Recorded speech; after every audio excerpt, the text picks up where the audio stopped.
Hi guys, and welcome to our video on blended pleasures. I know times are getting tough right now, and every time you turn the news, even today, there's more millions of fish that are coming up to the surface of the water, and they're dying, and the earth itself is going through many of its changes.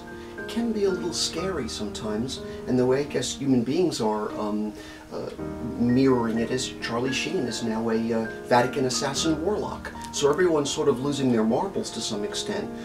But those are the moments you have to take a firm grasp on the sensual world.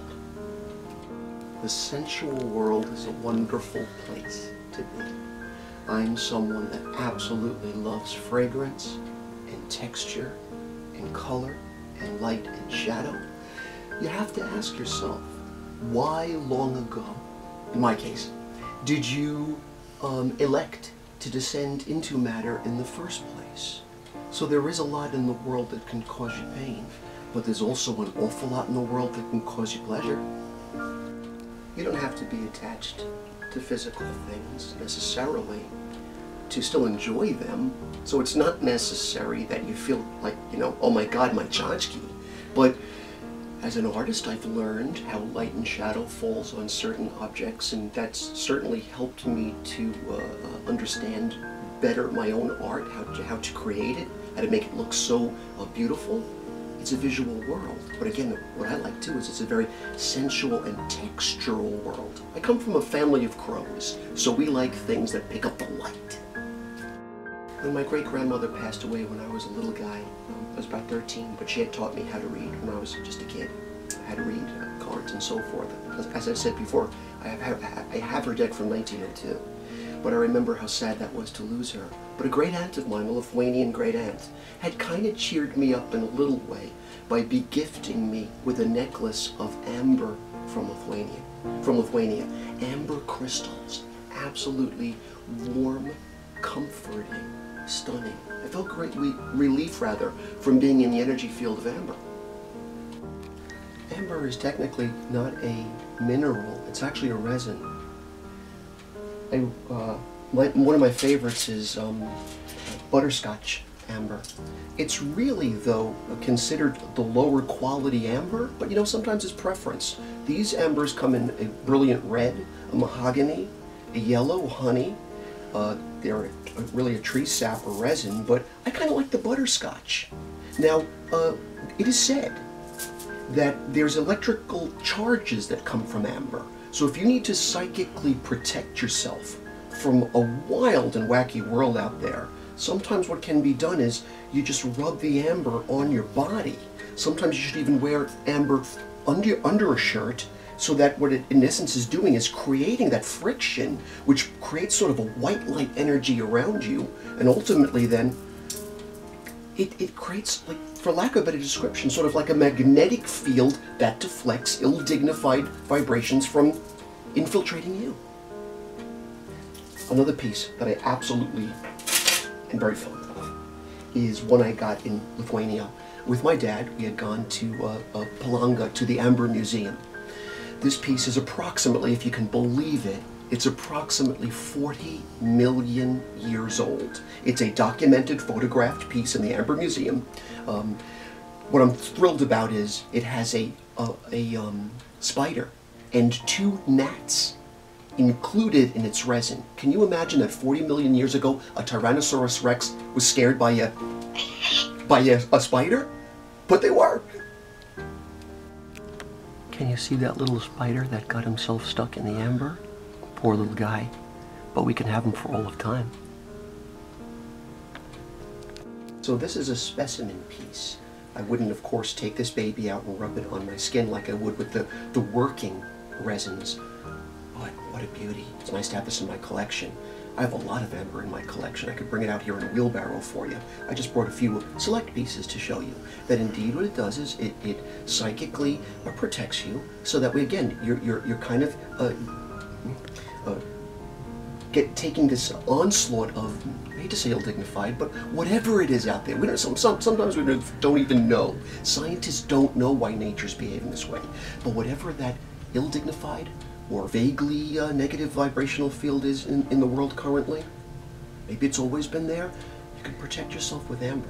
Now, I like to team up, though, my protective devices. So I'll take something like a resin, like amber, which is tried and true. I've been using it since I was a kid. I know it works. And I'll add to that something like a fragrance. In this case, Labdanum. Absolutely love it. It's an unusual and complex fragrance that you may not be aware of. So let's explain Labdanum. Now, of course, you know, I'm tried and true. It's got to be the real stuff, pure essential oils. Nothing less for Danny, and certainly should be the same thing for you. It has to be organic. But let's explain. Labdanum is a fragrance that comes from Crete.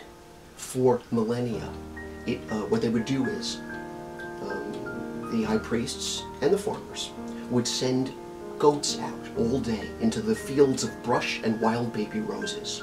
The goats would munch in the heat on these roses all day long, much to their delight. At the end of the day, they'd all be herded in, and there was a special comb, a double bristled comb that was used to brush their little beards. And out of these beards came this resin of Labdanum. Then it was steam distilled, which it still is today, steam distilled, and then you get this complex fragrance, because there is that note of actual goat-like fragrance in the essential oil, which is amazing. Labdanum tends to smell a little bit like, for lack of a better description, ironically, amber. They don't sell ambergris anymore that you'd get from Wales. It's now been, it's illegal, but you know, ambergris I'm not that thrilled with. I don't want to hurt an animal, but the notion of brushing a little goat's beard and getting an essential oil is just delightful. Let's spritz some in the air right now so even Danny gets a little bit of that uplifting energy that Labdanum does indeed create. Now, it is one of the secret ingredients of the ancient Egyptian mystical fragrance used in funerary rites, kaifi. It has a history of going very far back into time in Kabbalistic and ancient Hebraic rituals. Labdanum was indeed also an incense that was used in those days. Because there's an oral tradition, however, to kaifi and Labdanum, you're not really going to find in grimoires or any texts a lot of this mystical information. But the mixture of Labdanum with frankincense, myrrh, copal, benzoin, other gums and resins, you know, a few others that we just simply do not have at we just don't have at our disposal. We don't know. I think there was up to 24 different melodies, notes, or octaves that were used in kaifi, but my gosh, the fragrance of Labdanum alone is so complex, but also, again, so relaxing. The Catholic Church, even to this day, of course, likes to, at least, of course, with this separation of fragrances. Even nowadays, you just don't really have the permission of the ancients on high to be creating this blend anymore. That's why it's not really available to us in script. But even today, the Catholic Church and funerals that I just went to recently, I think the only uplifting thing about it was indeed, other than from the sadness, was that unbelievable censer swinging around with the frankincense going. Frankincense, the perfect blend to Labdanum. So yes, if you just want to get rid of, let's say, a foul odor, yeah, you can use some kind of a spray that's out there at the supermarket. But when you want to do something quite ritualistic and you want to create some sort of a ceremony, use amber so that you get yourself in an elevated place, very illuminated. Use Labdanum as a room fragrance or as a body fragrance. But I must tell you, when clients come into my home and they can come out of traffic and they can be verklempt and stressed, and the first thing out of their mouth is, "Oh my God, it's like paradise in here." I know just one of the many reasons is pure essential Labdanum oil.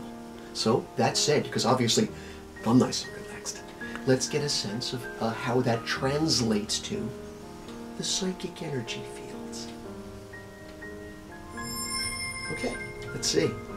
God, I love the way the light hits this butterscotch crescent amber ring. It's beautiful. Okay, got this in Lithuania. All right, the vibes say this. So, these electromagnetic currents of amber have put me in quite the zone. And Labdanum has brought me to the heights of awareness psychically.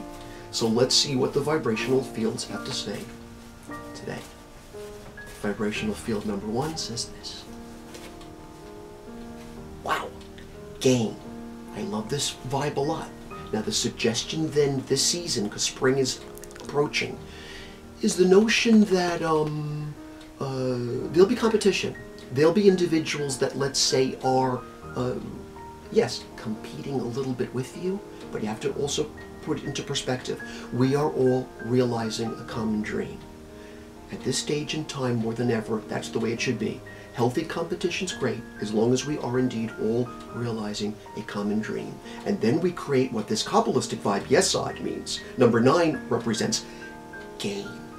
Okay, I'm just thinking too in the back of my mind as I'm showing you this piece. This is one of my pieces that got a first prize once at an art show. It's very, they described it as whimsical. Okay, let's take a look at the next vibe in this grand trine, as I tend to like to do. Okay, the vibrational field number 2 says this. Okay, for you guys out there, your read next says, wow, the sun. It's a lovely vibe to get. I like it a lot. You know, if you're ever read in the future and someone pulls out the Lovers and says to you, oh, Bubala, how wonderful for you. Love is going to be fantastic. You'll be tiptoeing through the tulips. 9. That's not true. The Lovers represents Zayin, the duelers, the fighters, the opposites. No good. But if you get the sun, that's a beautiful love vibrational field to be in. That's why I created a lot of rainbows in this sun. You won't be disappointed. It can represent this year, for you and me, that more than ever, our friends and the people we attract to ourselves are the people that will not disappoint us, the people that will be spiritually connected to us, that love us, that understand us. This portends something quite nice. So, number 9 representing gain, Yesod. The sun, number 19, which is awesome. And now let's take a look at the helix of the pyramid. What could possibly transcend things that bright? Well, the vibes say this does. Number 5, the high priest. This image, the Hierophant, is a photograph, and I rarely take many photos, but this is one I did many years ago on my friend Michael. He's recently put this up on his profile page because he likes it so much. But it's my friend Michael done up as one of his previous incarnations as an Egyptian. But it is number 5, and what's interesting is it is Taurus ruled. Taurus is a very powerful energy field. Recently, and the news will not report this, I don't know what is with the media. They don't like us to know really what's going on. We lost a $424 million satellite that recently fell into the Pacific Ocean. This is the second time. It happened in 2009 because the rocket that has to push this satellite up into the solar system to take a look at the solar activity is called, which number 5, by the way, rules the Hierophant, is called the Taurus. Now, astronomers are not like astrologers. Astrologers would never call a rocket that's going up into space Taurus. Taurus is a fixed Earth sign, so naturally it was going to fall into the Pacific Ocean. But let's get back to the card, though. Gets me all riled up. This vibrational field has a lot to do with extrasensory perception, the struggle to find your spiritual truth. They say the mantra of the Hierophant is that's nice to hear other people's counsel and to take it and to heed the advice of the wise, but the only voice worth listening to is the voice inside your own heart. I think that's the most important thing that a psychic can indeed tell you is, I'm not the grand poobah of the universe, and no psychic should portend or pretend that indeed they are. A reading is very important, and we can pick up with great awareness what's going on in the universe, but remember, yes, the only voice worth listening to is ultimately the voice inside your own heart. So, do things ultimately that you feel are done right by God. Love each other. This is a good world. Continue to make it one. And in fact, it's worth noting, because we did get some Kabbalistic impressions in our read, that there is a beautiful Hebraic tene, which goes like this: Tekun Olam, which represents the reparation of the earth, of the world. Each one of us has a responsibility to indeed take these energies out in the world that otherwise could, I don't know, be wasted or be used in ways that are inappropriate. But we can take them. We can help in the reparation and the beauty of the world. We don't have to, none of us have to just sit by and feel that we don't have the power or the prowess. We just have to turn the TV and watch the destruction of anything. No, you're empowered, and you have the ability to, in any way, create that sort of reparation, be a little bit of the glue, like love is, the glue that holds things together. It's a beautiful place. This can be a beautiful year. This is 2011, the year of the Golden Rabbit. May it be absolutely stunning for you. May you manifest. At the very least, may you be spiritually at peace.